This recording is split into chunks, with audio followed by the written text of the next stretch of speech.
Il y avait un jour un homme, il était dans une route et d'un coup, il y a eu un petit embouteillage et il a sorti de sa route pour pouvoir prendre une route parallèle. Et quand il voit une route parallèle, qu'est-ce qu'il voit? Il voit une grande boucherie non cachère qui vend de la viande.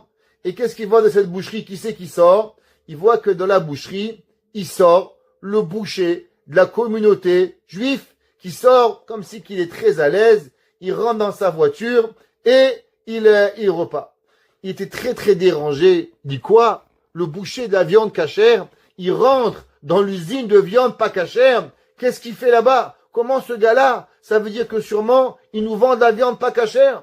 Et bien sûr, il va, doucement, doucement, répandre son venin un petit peu de partout, qu'il a vu le boucher de la viande cachère rentrer dans une usine de viande pas cachère et en ressortir tout à fait à l'aise, bien heureux, avec un beau sourire.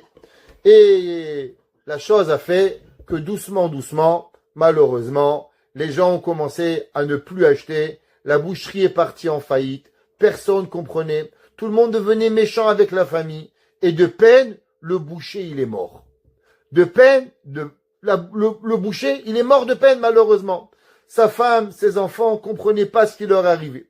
Quelques mois plus tard, ce même monsieur, il se retrouve à un endroit, et là, il a une crevaison. Alors, ceux qui connaissent un peu Montréal, il y a des nids de poules et des nids d'autruches. Alors, un nid de poule, vous avez un pneu qui crève.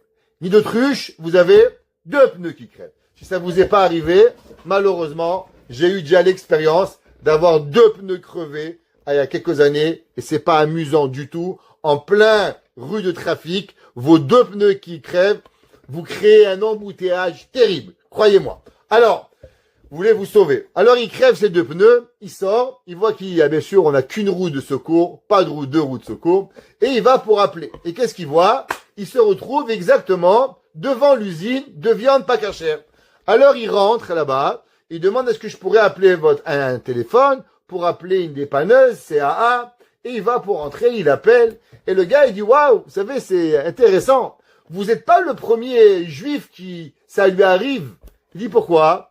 Il lui a dit, il y a quelques mois, il y a un de votre communauté, il a aussi crevé 2 pneus, exactement à la même place, dans le même nid de poule. Et là, il vient de comprendre ce qui arrive. Lui, il a crevé 2 pneus. Le gars, le boucher, avait aussi crevé 2 pneus à la même place. Et malheureusement, il avait dit le lashon hara, comme quoi il avait acheté. Alors imaginez-vous comment du lashon hara avait détruit une famille, avait tué un business, avait tué un homme, littéralement de peine. Alors il est parti chez le Rav et le Rav a donné toute une série de comment faire teshuva. Et entre autres, c'est de raconter son histoire, comment dire du mal, un peu de mal, peut détruire une ville, peut détruire une famille, peut détruire des gens